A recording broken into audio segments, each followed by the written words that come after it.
This is the first time we are in this observatory. I think we are going to adopt the idea. So it's a very nice place. Although still we have to make the walk between the two buildings. But not every day we have a rainy day as like this, so it will be okay. A well sacrifice for the purpose. Today's lectures, titled "The Concept of Light in Iranian Religion," will be delivered by Dr. Momen, which we are very happy that he accepted the invitation and made the effort to come. Dr. Momen was born in Iran, but was educated and raised in England, attending the University of Cambridge. He has a special interest in the study of the Baha'i faith and Shi'ism, both from viewpoint of their history and their doctrines. In recent years, his interests have extended to the study of the phenomena of religion. His principal publications in the field include Introduction to Shi'ism, which every Islamist or Middle Eastern specialist knows very well. The Babi and Baha'i faith, 1844-1944, some contemporary Western accounts, which was published in 1982, and The Phenomenon of Religion, which was published in 1999. He has contributed articles to Encyclopedia Iranica and Encyclopedia of the Modern Islamic World, as well as papers to academic journals such as International Journal of Middle Eastern Studies, Past and Present, Iran and Religion. He is a fellow of the Royal Asiatic Society and a member of the British Society for Middle Eastern Studies, the Society for Iranian Studies, the British Association for the Study of Religion, and the Association for Baha'i Studies. Please, Dr. Momen.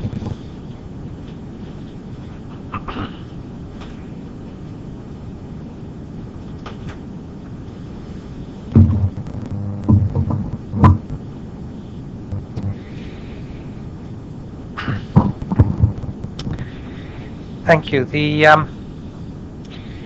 title of this presentation is "The Concept of Light in Iranian Religion," and the thesis of the presentation is that throughout the history of the Iranian people, insofar as we can reconstruct that history, light has played an important role in Iranian religion as being the closest thing in this material universe to the divine. Now, I'd like to start my presentation by making a few preliminary comments. The first is that given that we have some 5 millennia of the development of Iranian religion, we can do no more in this presentation than just give a few highlights, and this will hardly be comprehensive. The second point is that in making this presenting this thesis, I'm not implying that light has not also played a major role in other religions. Of course, one only has to look at the way that light, for example, is used in Christian churches, particularly in the medieval period, to see that light also played an important role in other religions. But what I hope you'll see from my presentation is why I'm submitting to you that in Iranian religion it has played a special role, perhaps unparalleled in any other system of religious thought. The third point that I want to make is that I'm going to be using the word light, but what I intend by it is a concept that has appeared recurrently in Iranian thought, and different words have been attached to it over the millennia. And what it means is not just light generically, and specifically not, say, for example, the light that a star gives, or the light that the moon gives, or a light that you might get from a candle, but rather a glowing, intense light, such as that given by the sun. And the concept that I'm considering may perhaps be better captured by such English words as splendor, glory, effulgence, and these sorts of words. But in the rest of this presentation I'm going to use the word light, but bear in mind that this light that I'm talking about is this solar light and not just any light.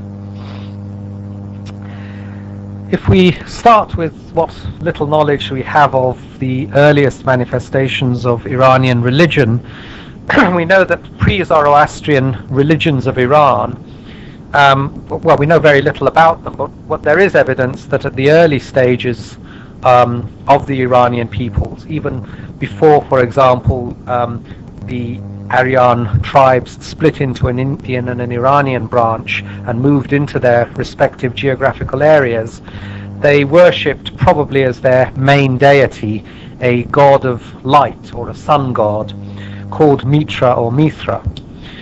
In Indian religion, this became Mitra, the sun god of the Vedas, the lord of the day, who watches over and protects people. And in Iranian religion, it similarly developed into Mithra, the sun god. Also in pre-Zoroastrian religion of Iran, you have the Yima, the first man, the prototype god king figure, who is invested with a luminous glory, the Khwarena. He's described as sun-like in his glory, and it is this Khwarena that brings him his good fortune, and when he lies, it deserts him. Then, coming on to Zoroastrian religion itself, we find that the creation myth in Zoroastrianism speaks of Ahriman sitting in darkness, knowing nothing of Ahura Mazda, and then he sees the first indications of Ahura Mazda in the distance. And what is it that he sees? He sees light, and this is the first indication of the divine that he sees. It's light. So what primarily he lacks and what Ahura Mazda has is light, and that light gradually increases, and he sees that it's Ahura Mazda, the divine being, the origin of all good, who is a being of light. And in Zoroastrianism, this luminosity, this glorious light, is in the first place associated, as I say, with Ahura Mazda, the creator god, but it's also the vehicle through which he acts in the world, leading all created things to good fortune and to well-being. It's the divine essence, for example, in Zoroaster, and it is the splendor and good fortune of the king, so that it's not so much that the kings held their kingship through it, but rather that it itself was the kingship of the king. If it deserted the king, then he was no longer the king. And so it was itself that through which the king ruled, and it was also the prophethood of Zoroaster, was this luminous glory that surrounded him. In Pahlavi, the word became khwar and khware, but the concept remained the same. It was considered that while the Sasanian kings had this divine light, fortune remained with them. And the word came down into modern Persian in various forms as khorre or kharo, meaning divine light or illumination, as far, meaning light or glory or splendor, and as farah, meaning grandeur or magnificence.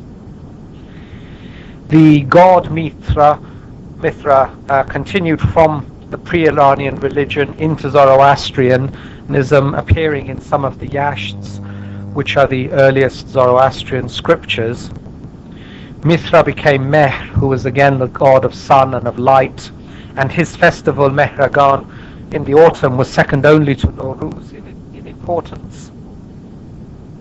And of course Mithra also, the worship of Mithra as the god of the sun and of light, separated spread from the Middle East into the Roman Empire and became practically the state religion of the Roman Empire in the 2nd and 3rd centuries.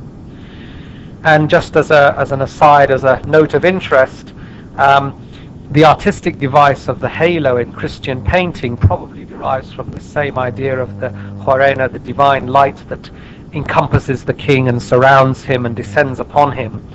It was carried over through Mithraism into the Roman art, and you can find portraits of Roman emperors. I saw one in Cyprus, for example, with a halo surrounding them, and then Roman artists began to use the halo as a graphic depiction of the divine light and took it over into Christian art, where it became the halo that surrounds Christ and saints and so on. So moving swiftly on then to Islam, in this very brief review that we're doing. In Islam, Islam itself provided a justification for the continuation into Islam of these ideas from Iranian revolution, of Iranian religion, because through the presence in the Quran of the light verse. In the Quran we have this verse which in many ways echoes the Zoroastrian concept of the divine light, and it was used by Iranian authors in the Islamic setting as a way of bringing forward these ideas of divine light from the Zoroastrian past into the Islamic present of Iran. This verse, for the benefit of those of you who don't know it, says, it's in Quran, Surah 24, verse 35, it says, God is the light of the heavens and the earth. The similitude, or the parable of his light, is as if there were a niche, and within it a lamp, the lamp enclosed in glass, the glass as it were a brilliant star, lit from a blessed tree, an olive, neither of the east nor of the west, whose oil is well nigh luminous, though fire scarcely touched it.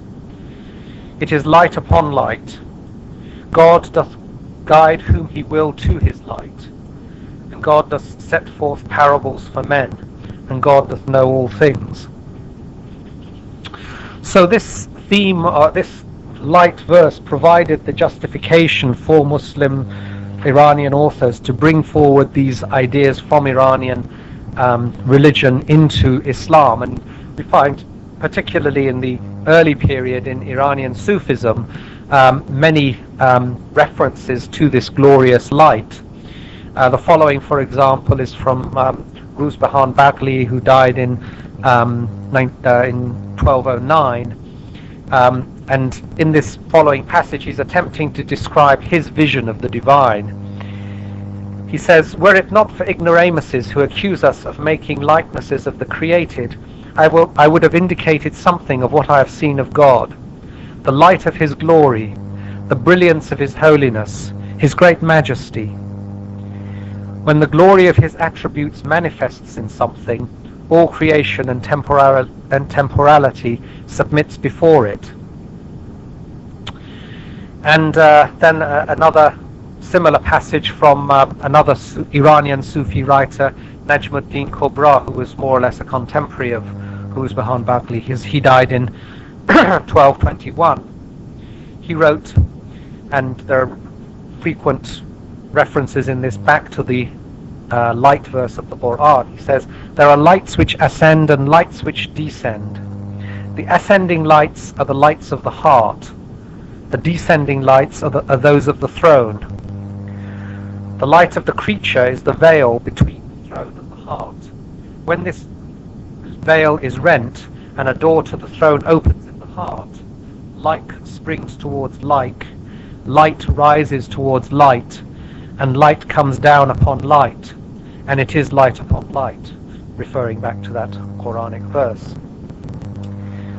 And then he goes on to say, and at that moment, before your face, there is another face, also of light, irradiating light, while behind its diaphanous veil a sun becomes visible, seemingly animated by a movement to and fro.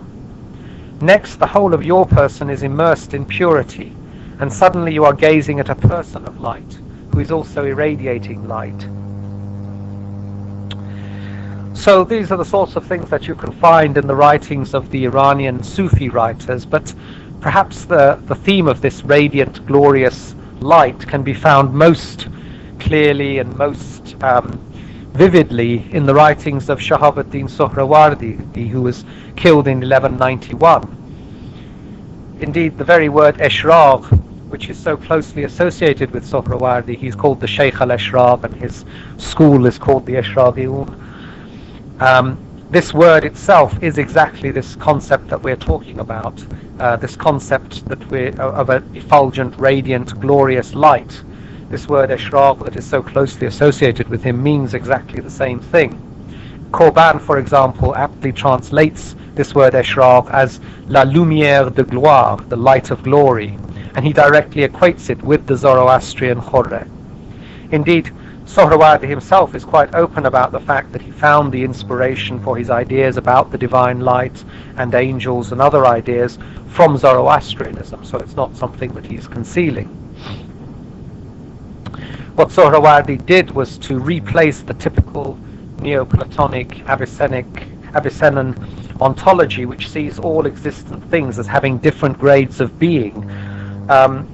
So God is absolute being, and then all other things are emanating down from God in various grades of being. What Sohrawardi did was to replace that with a metaphysics of light. So in his metaphysics, God is the light of lights, the Nur al-Anwar, and everything else possesses a lesser intensity of light. And so the status of any entity depends on how close they are to the light of lights and how much they are consequently illuminated by it. So whatever's closest to God is pure, has greater degree of light, while increasing darkness denotes materiality and distance from the divine. But what's important to note is that this metaphysics of light was not just something that Sohrawardi did for the sake of it, but he didn't arrive at these conclusions by rational thought or any systematic thought. What he was trying to do was, it was based on his own experience, on his own mystical visions that he had, and what he was trying to do was to describe his mystical visions and the reality that he perceived in the course of these visions, and this is the way that he rationalized and conceptualized his mystical experience. Another typical passage that from Sohrawardi, where he casts this radiating light as being in the physical world the closest phenomenon to the divine, is the following. He says, "Thou, my Lord and Prince, my most holy angel, my precious spiritual being, thou who art clothed in the most brilliant of divine lights, may thou manifest thyself to me in the most beautiful of epiphanies. Show me the light of thy dazzling face. Be for me the mediator. Lift the veils of darkness from my heart." So, as I say, I think you can see here how important this concept of this divine, radiating, glorious light was in Iranian mysticism and Sufism. But of course, the other aspect of Islam in Iran has been Shi'ism. And if we go to Shi'ism, we find an equally rich source of materials for this theme that we're pursuing. From the very first, what we might call Shi'i imamology, the study of the imams in Shi'ism, was tied up with this theme of light. In the Shi'i traditions, we find that in primordial times, before God created the creation, there was a light that separated from God. It was the first thing that separated from God. And this light was the Mohammedan reality, the Mohammedan light. And then it divided into two, which represents Muhammad and Ali. And then it split into a further 11 imams and Fatima, making a total of 14 lights. And then eventually the whole of creation emanated from these lights through the instrumentality of these lights. Indeed, if we study collections of Shi'i traditions, such as the Bihar al-Anwar of Muhammad Baqir Majlisi, the very name Bihar al-Anwar, of course, is oceans of lights, which is itself significant. But in his collection of traditions, we find a large number of traditions regarding this divine light as the primal origin of the imams. And some of them describe the light as surrounding the throne of God.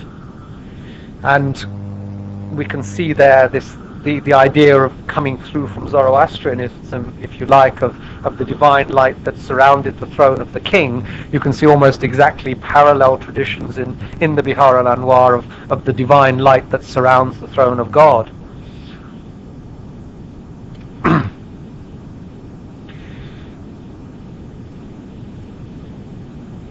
So this concern with divine light and with divine illumination can be found throughout Iranian Shi'ism, and links very clearly back through Sohrawardi perhaps to Zoroastrianism, and it's frequently quoted by later philosophers and mystics. For example, perhaps the greatest of the Shi'i philosopher mystics, Mullah Sadra, who died in 1640, in one of his most important works, The Wisdom of the Throne, Al-Hikmat al-Arshiyah, uses the theme of divine illumination, or Eshraq, as a constant refrain throughout the work.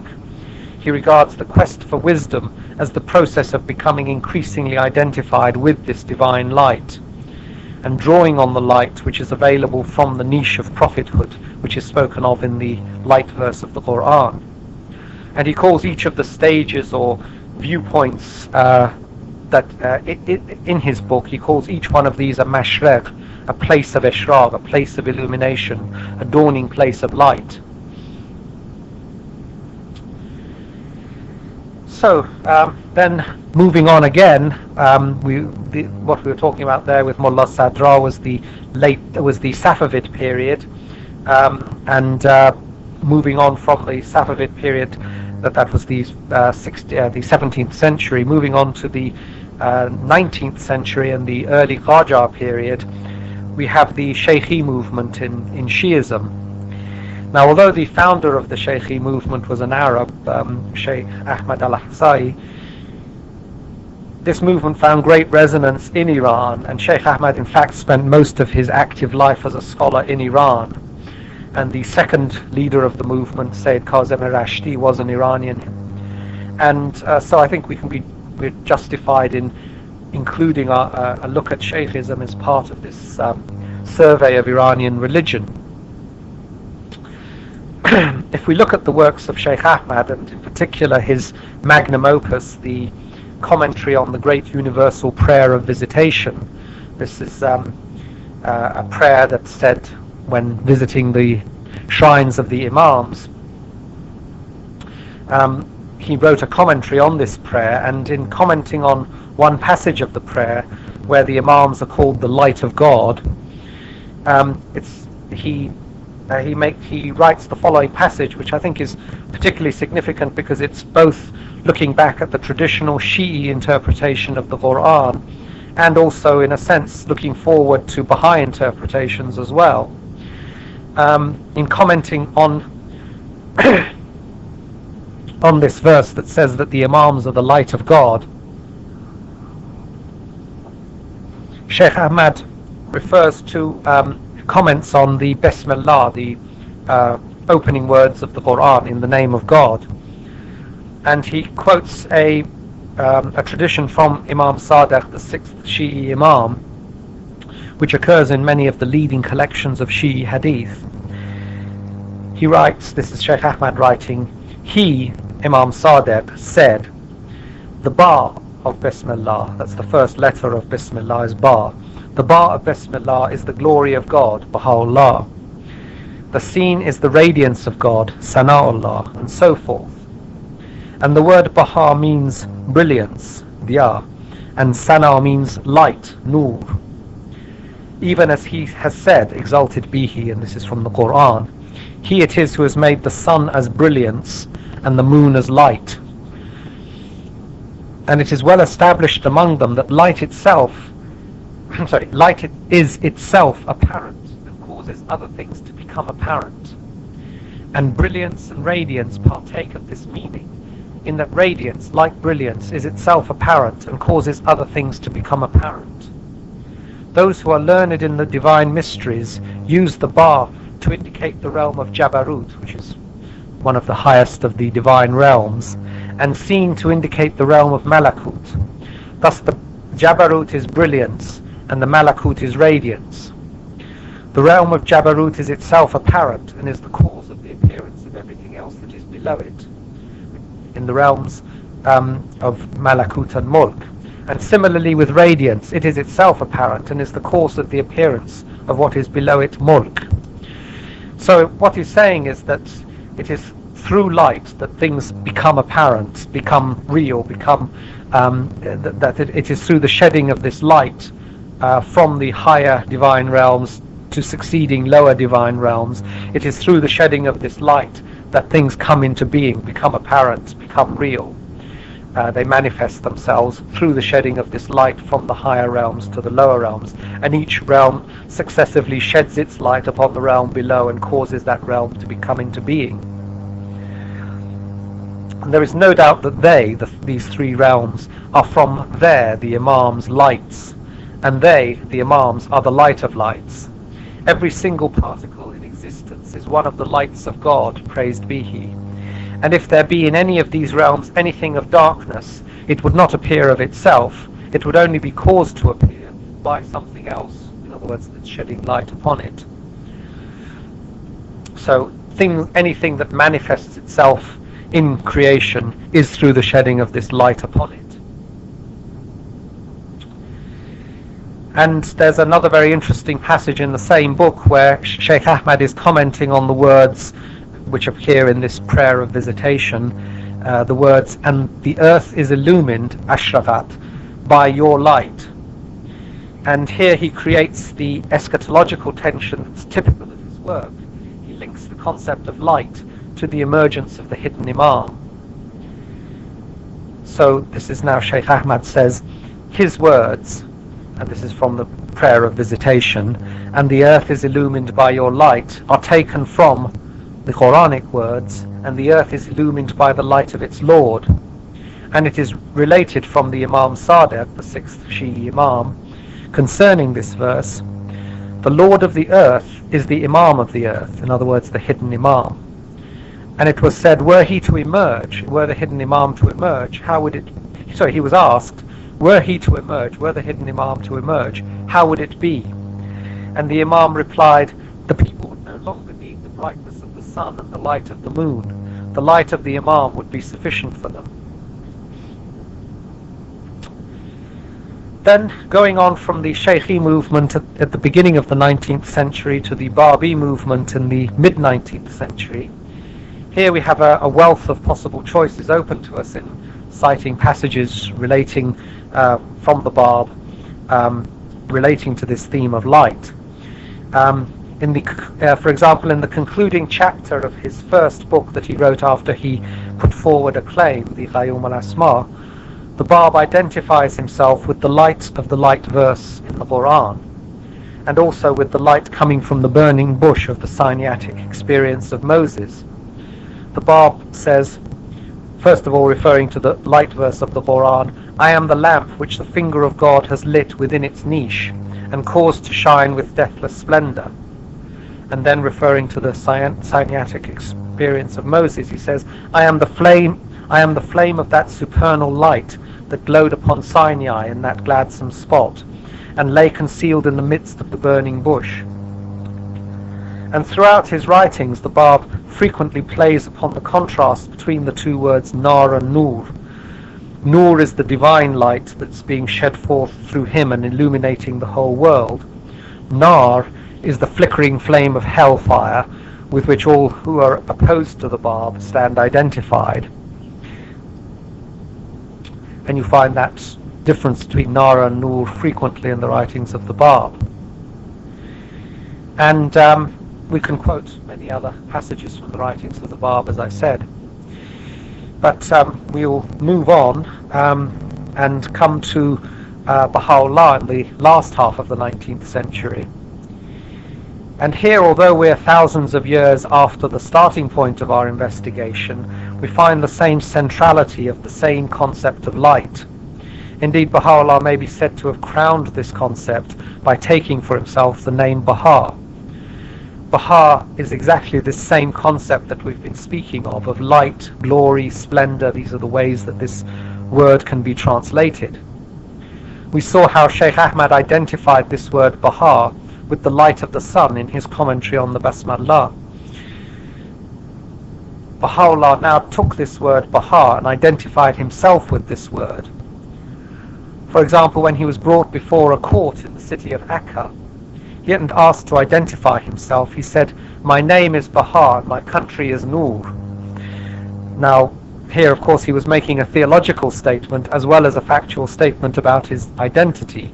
He was saying that his name was Baha'u'llah, and in fact his homeland, the place that he came from was the district of Nur in Mazandaran, So he was making a factual statement about his name and origins, but he was also making a theological statement that his name was glory and his homeland was Nur, light. Needless to say, the word Baha, thus the concept of this glorious light, appear in numerous places in the writings of Baha'u'llah. I'm just going to limit myself to citing one example where it's very closely tied in with the light verse of the Quran.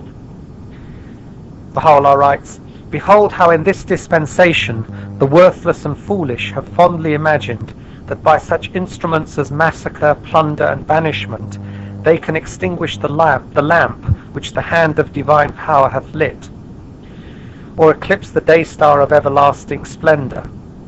How utterly unaware they seem to be of the truth that such adversity is the oil that feedeth the flame of this lamp.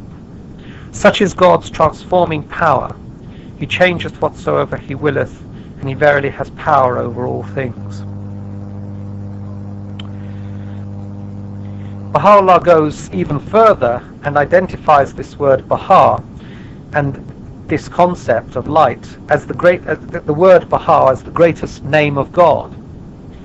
Now this concept of the greatest name of God is something that goes all the way back to Judaism, to Jewish tradition, but in Islam there was a very well-known tradition that the greatest name of God was something that remained hidden but which had enormous power.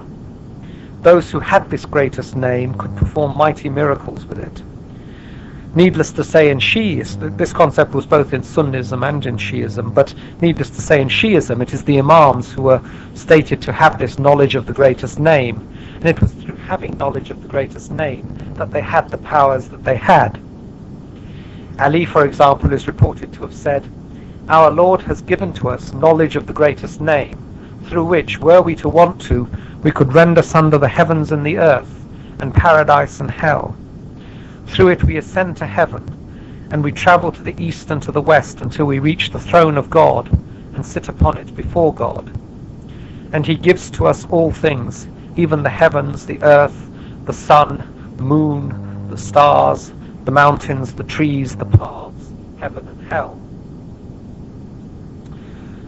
So I think you can see the similarities between possession of the greatest name, which is identified with the power and station of the Imam, and possession of the Khwarena, which is the power and authority both of the prophethood of Zoroaster and the kingship of the ancient Persian kings. And by announcing the greatest name of God to be Baha, glory, light, and other concepts equivalent to the ancient word Khwarena, and appropriating that name for himself, Baha'u'llah has in a sense completed the circle of Iranian religion, taking us back to the origins of Iranian religion. And indeed we can find echoes of the concept of Khwarena also in relation to kingship. For example, in Baha'u'llah's words addressed to Nasir ad-Din Shah, he says, "We fain would hope that His Majesty the Shah will shine forth with a light of justice," using the word ishraq here, "whose radiance will envelop all the kindreds of the earth." So very much referring back to this tradition of the divine light of the king. But as I say, what I've tried to show in this paper is that this concept of a glorious light, a bright solar light, as the closest thing on this physical earth to the divinity, which is the first thing that emanates from the divinity, which is therefore the source of the coming into being, the creation of everything else, and is the source of all true power and authority, and is the source of spiritual illumination that sheds itself upon the heart of the true believer. This concept has its origins in the earliest manifestations of Iranian religion, and although the word associated with it has changed over the years from Khwarena to Khware to Ishraq to Baha, the concept has remained there at the heart of Iranian religion through the centuries. Thank you.